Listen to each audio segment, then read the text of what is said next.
ay isang mahuhusay na chef mula sa mahirap na pamilya. Wala siyang formal na pagsasanay, pero maraming naakit sa kanyang luto. Isang araw, may lalaking umorder ng pansit. Kumagit lang siya ng kaunti, agad nagbayad, at iniabot kay Ana ang kanyang business card.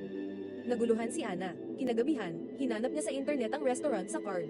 Nagulat siya, ito ang pinakamagandang restaurant sa bansa. Kilala ito ng mayayaman, pero ang chef ay mukhang masungit. Kinabukasan, may naghihintay na limousine sa harap ng kainan ni Ana. Pagod na siya sa hirap at inip, kaya sumama siya sa lalaki papunta sa isang magarang gusali. Pinapasok siya sa kusina, dekalidad ang gamit, malinis pati kutsilyo. Nabigla si Ana. Maya-maya, dumating ang chef kasama ang iba pang kusinero. Dalawa ang ini-interview niya, at ang pagsubok, pritong kanin. Ang kalaban ni Ana ay galing sa culinary school, may kumpiyansa at magagandang sangkap. Makulay at mabango ang kanyang luto. Pero si Ana, gamit ay tirang kanin, at mukhang simpleng ulam lang. Pero isang tingin lang ng chef sa kanin ng lalaki, dumiretso siya kay Ana. Inamoy lang ang kanin niya, saka pinalayas ang isa. Alam mo kung bakit?